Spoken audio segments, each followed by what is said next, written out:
오늘은 좋은 열매를 맺는 삶이라는 제목으로 함께 말씀의 은혜를 나눕니다. 요즘 아침 저녁으로 선선해졌죠? 가을이 선뜻 다가온 느낌입니다. 가을이 되면 농사를 짓는 분들은 많은 열매를 맺는 것으로 기대감이 높아질 것입니다. 오늘 본문은 예수님이 가르쳐 주신 포도나무 비유입니다. 요즘 포도가 많이 나오고 있죠? 좋아하시나요? 포도?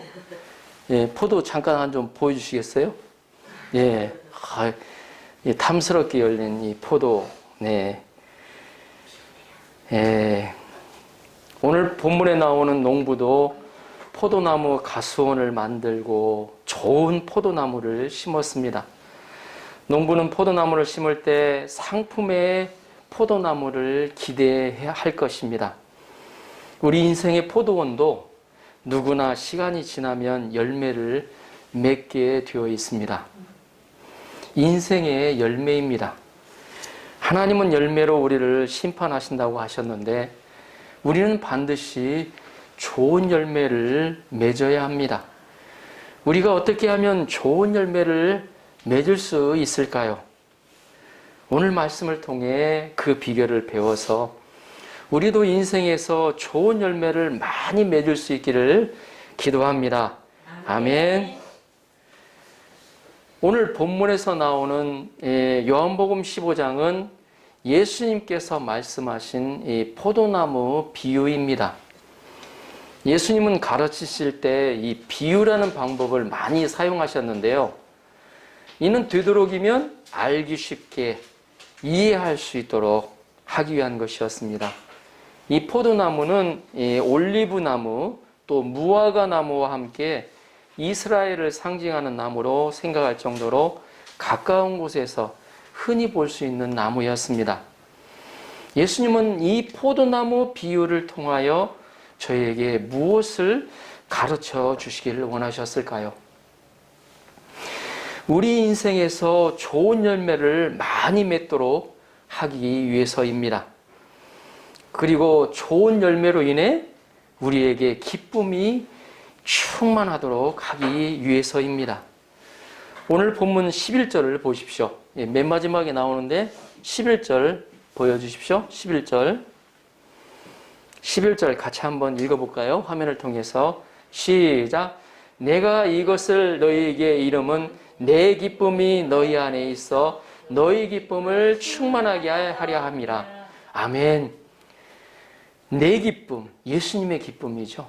너희에게 있어, 저희에게 있어, 제자들에게 있어 기쁨이 충만하게 하기를 원하시는 예수님의 기쁨이 제 아들의 마음에 충만하게 된다면 그것은 하늘의 기쁨이 아니겠습니까?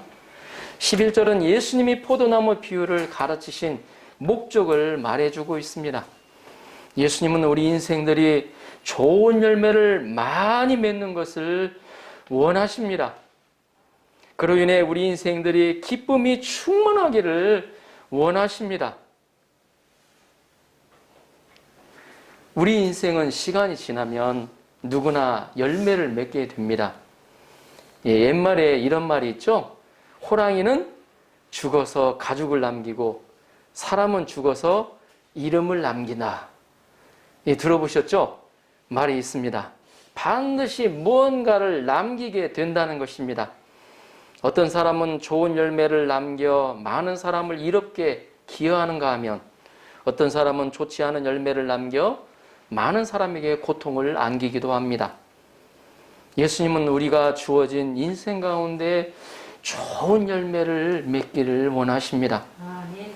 그러면 우리가 어떻게 하면 좋은 열매를 많이 맺는 인생을 살 수 있을까요? 예수님이 그 인생의 비결을 가르쳐 주십니다. 첫째, 예수님이 참 포도나무가 되신다는 믿음을 가져야 합니다. 아멘? 아멘입니까? 예수님이 참 포도나무가 되십니다. 1절을 보십시오. 1절을 보십시오. 함께 읽어볼까요? 1절. 화면을 통해서 한번 읽어보세요.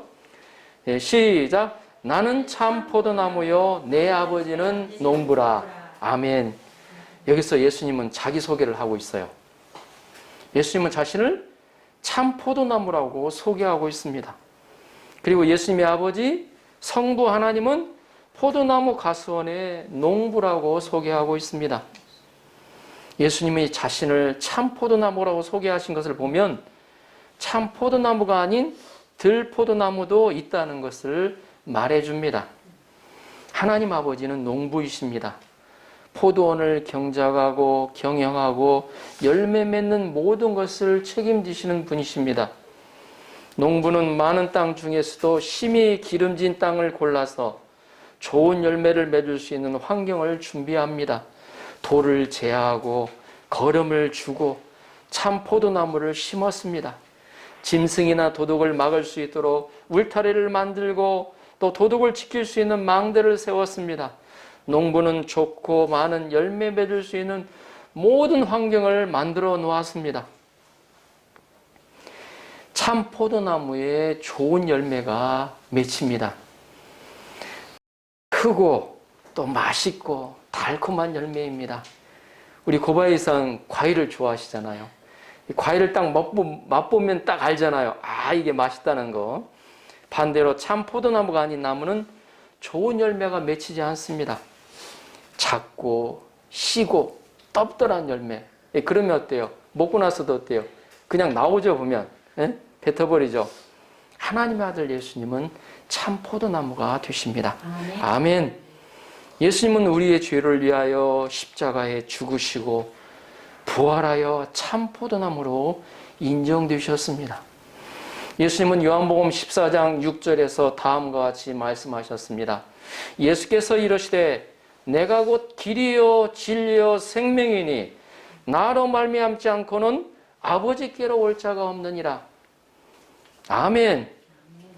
영어 성경을 보면 앞에 정관사가 붙어 있습니다. I am the way, I am the truth, I am the life. 이는 단지 수많은 길과 진리와 생명 중에서 하나라는 의미가 아니고 그 중에서 유일한 의미를 나타냅니다. 유일한 길이요, 유일한 진리요, 유일한 생명이라는 것입니다. 이 세상에는 진리라고 주장하는 것이 많이 있습니다. 부처도 공자도 마호메트도 자신이 유일한 길이라고 구원주라고 주장합니다. 최근에는 황금 만능주의의 영향으로 돈이 진리라고 주장하고 있습니다. 그러나 예수님은 유일한 길이요 진리요 생명이 되십니다. 아멘. 그러면 그것을 어떻게 증명하면 좋을까요? 성경에서는 그 나무에서 나는 열매를 보면 그것이 진짜인지 가짜인지 알 수 있다고 했습니다. 그래서 예수님 안에서는 좋은 열매가 많이 맺힙니다. 그 열매를 갈라디아서 5장 22절, 23절에서는 이렇게 기록하고 있습니다. 오직 성령의 열매는 사랑과 희락과 화평과 오래 참음과 자비와 양성과 충성과 온유와 절제니 이 같은 법을 금지할 법이 없느니라. 아멘. 생명의 열매, 공의 열매, 거룩함의 열매, 순종의 열매, 감사의 열매, 사랑의 열매, 평안의 열매가 맺힙니다. 한마디로 말하면 하나님 나라의 열매가 맺히게 됩니다. 이 세상에 예수님 외에 참 포도나무는 없습니다. 부처나 공자나 마호메트도 참 포도나무가 아닙니다. 공산주의 대부인 칼 마르크스도 참 포도나무가 아닙니다. 돈도 사랑하는 사람도 나도 참 포도나무가 아닙니다. 이런 것은 영원한 생명이 없습니다. 이런 것은 풀은 마르고 꽃이 떨어지듯이 다 일시적인 것입니다. 사도 바울은 골로새서 2장 3절에서 다음과 같이 고백하고 있습니다. 예수 그리스도 안에는 지혜와 지식의 모든 부하가 감추어져 있느니라. 아멘. 이 시간 우리들 마음속에 예수님이 참 포도나무라는 것을 믿는 믿음을 넘치게 허락해 주시기를 기도합니다. 아멘. 둘째, 좋은 열매를 맺기 위해서는 반드시 전정이 필요하다는 것입니다. 2절을 보십시오. 2절 같이 한번 읽어볼까요? 시작. 물은 내게 붙어 있어 열매를 맺지 아니하는 가지는 아버지께서 그것을 제거해 버리시고 물은 열매를 맺는 가지는 더 열매를 맺게 하려 하여 그것을 깨끗하게 하시느니라. 아멘. 여기서 제거하고 깨끗하게 한다는 것은 바로 전정을 의미합니다. 가지를 잘라내는 것을 말합니다. 여러분들도 아시겠지만 과실수 중에서도 특히 이 전정을 많이 하는 나무가 이 포도나무예요. 이 포도나무 특성상 전정이 반드시 필요하다고 합니다. 왜냐하면 포도나무는 매년 새로운 가지에서만 열매를 맺기 때문입니다.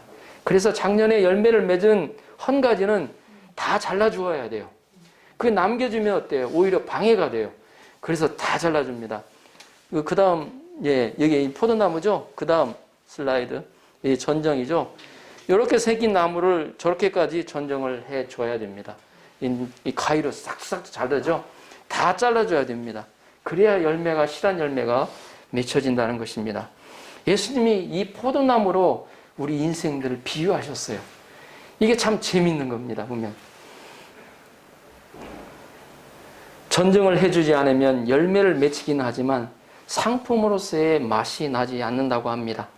그래서 좋은 열매를 많이 맺고자 한다면 전정은 필수적으로 행해야 합니다. 그래서 열매를 맺는 가지는 더 많이 맺을 수 있도록 하기 위해서 나무를 전정하신다는 것입니다. 바로 최상의 좋은 열매를 맺도록 하기 위해서 다듬는다는 것입니다. 그 대신 열매를 맺을 가능성이 없는 나무는 다 제거해 줍니다.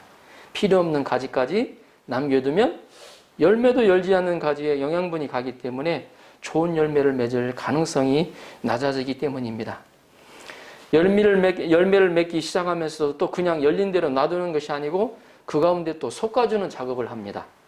실한 열매는 놔두고 또 덜 좋은 것은 어때요? 제거해 주죠. 그리고 한 가지에 너무나도 많은 열매가 맺혀 있으면 아깝더라도 솎아줘요. 왜냐하면 열매를 맺을 수 있는 나무의 용량이 있기 때문이에요. 그래서 많이 달린 나무의 열매를 다 솎아줍니다. 좋은 열매를 맺기 위해서는 그런 아까운 마음을 부인해야 합니다.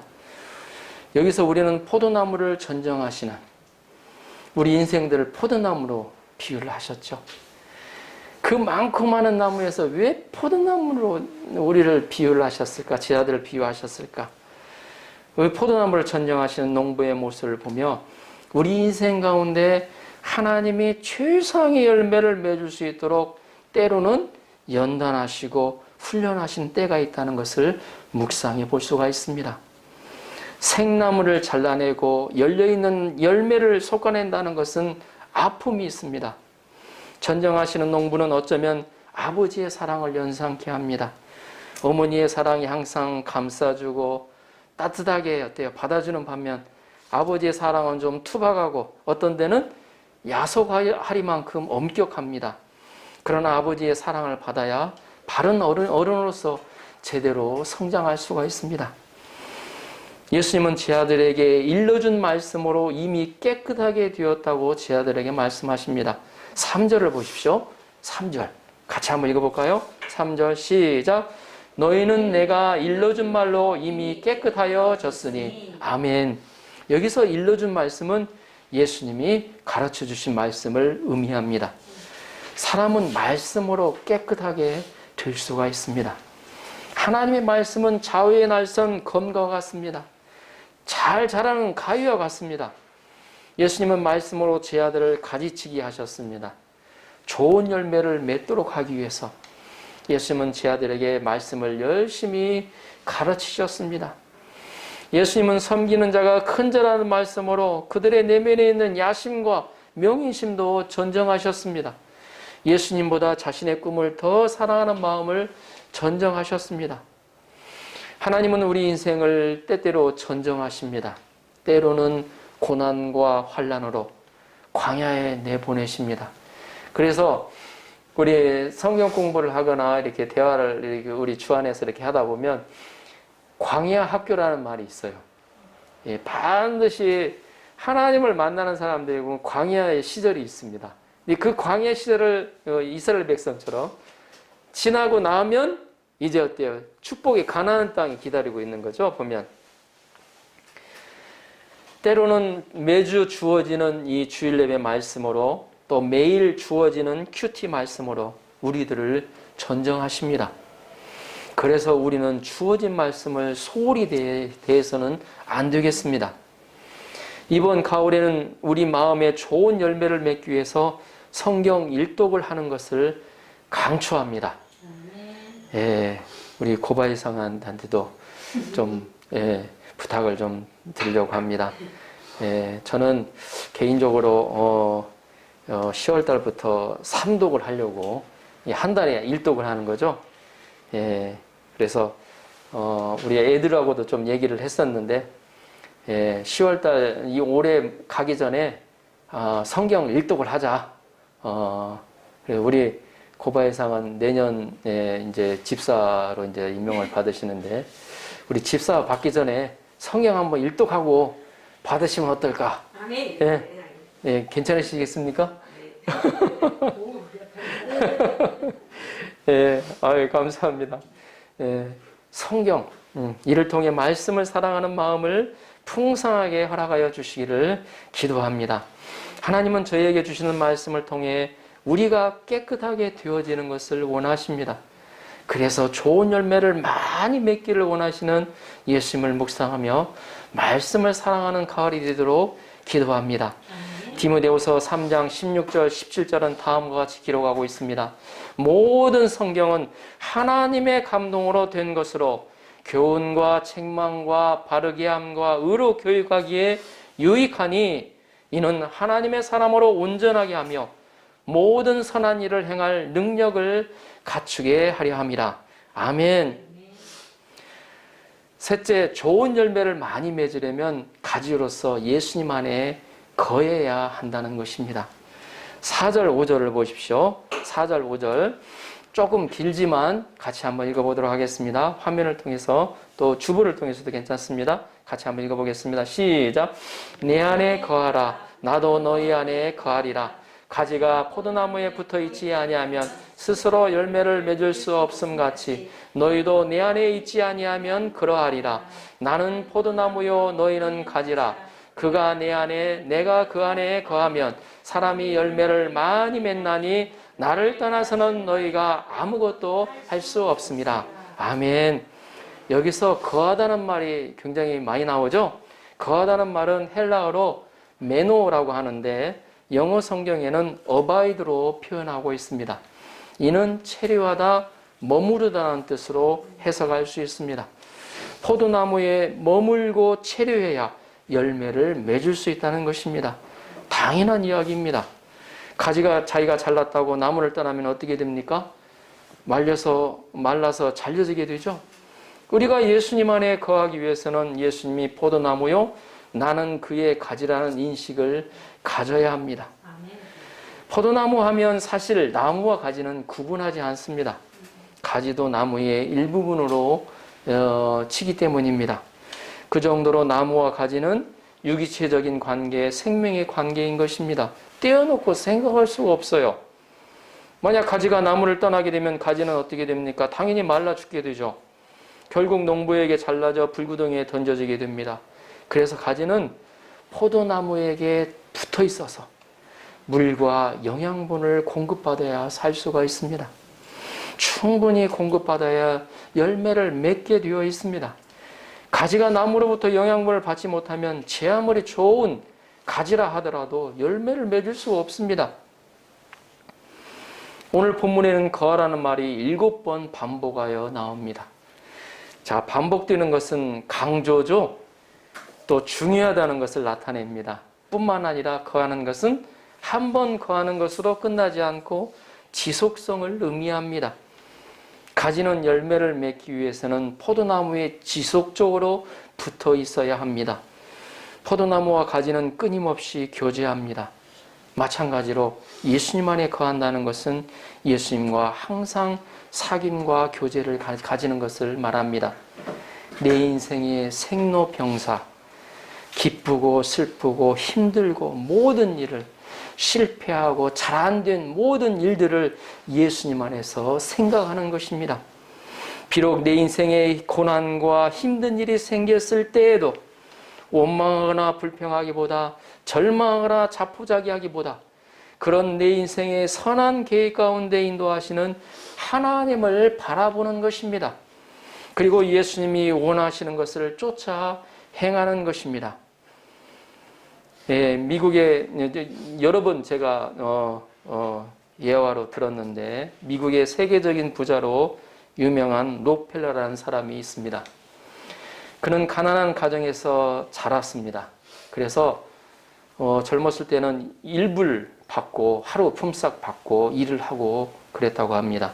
이런 그가 33세에 백만 장자가 되고, 또 43세에 미국에서 가장 큰 부자가 되고, 53세에 세계에서 가장 돈 많은 부자가 됩니다.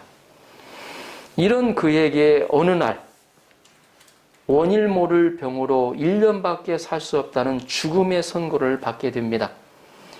세계에서 가장 큰 부자가 당신 1년밖에 살지 못하고 라는 말을 들었을 때 그의 마음이 어땠을까요? 그는 세계적인 부자라는 이름만 남기고 죽을 위기에 처해 있었습니다. 하루는 이런 그가 검진을 받기 위해 병원에 갔었는데 우연히 벽에 걸린 액자에 눈이 익은 말씀이 들어왔다고 합니다. 그 말씀이 바로 누가복음 6장 33절 말씀입니다. 주라, 그리하면 너희에게 줄 것이니 곧 후일이여 누르고 흔들어 넘치도록 하여 너희에게 안겨주리라. 너희가 헤아리는 그 헤아림으로 너희도 헤아림을 도로 받을 것이니라. 그는 말씀에서 이상한 감동을 느끼고 있었습니다. 그때 조금 떨어진 병원 회계 장소에서 사무실에서 다투는 소리가 들렸는데, 들어본 즉 어린 소녀가 돈이 없어 수술을 받을 수 없게 되었고, 그녀의 부모가 회계 담당에게 하소연을 하면서 목소리가 커졌던 것입니다. 그 사정을 들은 록펠러는 조용히 비서를 불러서 부모 몰래 수술비를 내주라고 하였습니다. 그리고 어린 소녀의 수술이 무사히 마치고 회복하여 건강해졌다고 합니다. 록펠러는 후에 그의 자서전에서 그 소녀가 회복되어가는 소식을 들으면서 말 못할 행복과 기쁨을 경험했다고 고백하였습니다. 신기하게도 그의 1년의 남은 생명이 44년이나 늘어났고 그는 98세의 생을 마감하게 됩니다. 그는 그 소녀 사건 이후 록펠러 복지재단을 설립하고 병원을 짓고 대학을 세우고 교회를 세우는 일에 힘썼다고 했습니다. 지금도 록펠러 복지재단이 있습니다. 그가 벽에 걸린 그 액자에 써져 있던 주님의 말씀, 누가복음 6장 33절 말씀에 순종하여 주는 삶을 살았을 때 그로 인해 그는 44년의 생명을 연장받을 수 있었고, 복지 사업을 위해 수많은 사람들을 가난과 병으로부터 그리고 죄로부터 구원하는 많은 열매를 남기게 되었습니다. 만약 그때 그가 주라는 말씀을 무시하고 그냥 지나쳤을 때 그의 인생은 어떻게 되었을까요? 아마도 1년 후에 그의 인생은 마감했을지도 모릅니다. 주라, 그리하면 너희에게 주실 것이요. 주님은 그가 주라는 말씀에 순종하여 적극적으로 주는 삶을 실천하며 사회와 나라에 기여했을 때 주어지는 오히려 자신이 받는 인생으로 축복하여 주셨습니다. 그의 재산이 적어지지 않았고 더 풍성해졌다는 것입니다. 그렇습니다. 우리가 예수님 안에 거한다는 것은 록펠러가 한 것처럼 말씀에 순종하는 것입니다. 예수님 안에 거하는 좋은 예는 시편 1편에 기록되어 있습니다. 복 있는 사람은 악인의 꾀를 따르지 아니하며 죄인들의 길에 서지 아니하며 오만한 자들의 자리에 앉지 아니하고 오직 여호와의 율법을 즐거워하여 그의 율법을 주야로 묵상하는도다. 그는 시냇가에 심은 나무가 철을 따라 열매를 맺으며 그 잎사귀가 마르지 아니함 같으니 그가 하는 모든 일이 형통하리로다. 아멘. 예수님 안에 거하는 것은 말씀 안에서 예수님과 친밀한 교제를 나누는 것을 말합니다. 친밀한 교제를 나누려면 어떻게 해야 됩니까? 자주 만나야 됩니다. 우리 사람들과 관계도 그러죠. 밥도 같이 먹고 커피도 마시고 대화를 나눕니다. 인생에 대해서 내가 힘들었던 이야기, 내가 고통스러웠던 얘기 이런저런 같이 나눠야 됩니다. 7절에서 예수님 안에 거하고 내 말이 거하면이라는 표현을 통해 예수님과 말씀에 거해야 된다고 예수님은 말씀하고 계십니다. 그러면 예수님과 말씀에 거하는 자에게 어떤 축복과 은혜가 주어집니까? 자, 5절에서 8절을 보십시오. 조금 길은데요. 같이 한번 읽어보도록 하겠습니다. 천천히 5절에서 8절까지입니다. 시작. 나는 포도나무요 너희는 가지라. 그가 내 안에 내가 그 안에 거하면 사람이 열매를 많이 맺나니 나를 떠나서는 너희가 아무것도 할 수 없습니다. 사람이 내 안에 거하지 아니하면 가지처럼 밖에 버려져 마르나니 사람들이 그것을 모아다가 불에 던져 사르느니라. 너희가 내 안에 거하고 내 말이 너희 안에 거하면 무엇이든지 원하는 대로 구하라. 그리하면 이루리라. 너희가 열매를 많이 맺으면 내 아버지께서 영광을 받으실 것이요 너희는 내 제자가 되리라. 아멘. 예수님 안에 거하는 자에게는 많은 열매를 맺을 수 있는 축복이 주어집니다. 예수님 안에 말씀을 거할 때 무슨 일이든지 기도할 때 어때요? 주님께서 행하신다고 모든 일이 이루어진다고 약속하여 주십니다. 이 시간 다만 주님의 한량없는 은혜로 참 포도나무 되신 예수님께 붙어있는 삶으로 인도하신 하나님의 은혜와 긍휼에 감사와 찬양을 올려드립니다. 그리고 예수님을 통해 많은 영양분을 듬뿍 받아 내면이 치유되고 새롭게 되어지는 열매 맺는 삶으로 인도하신 주님의 은혜를 찬양합니다. 이 시간 여러분들의 삶을 축복하시고 가지에 굵고 알찬 열매들이 주렁주렁 열려서 하나님께 영광 돌려드리는 삶이 되도록 축복합니다. 그 축복들이 내 이웃들, 나에게서 그치지 않고 내 이웃들과 이 사이타마 땅, 일본 땅 곳곳에 넘쳐 흘러내려 이 땅에 하나님의 나라가 임할 수 있도록 기도합니다. 아멘. 결론적으로 예수님은 참 포도나무가 되십니다. 하나님은 농부가 되셔서 내 인생에 좋은 열매를 맺을 수 있는 모든 환경을 갖추어 놓으셨습니다. 우리 인생은 어떤 모습으로든지 인생의 열매를 맺게 되어 있습니다.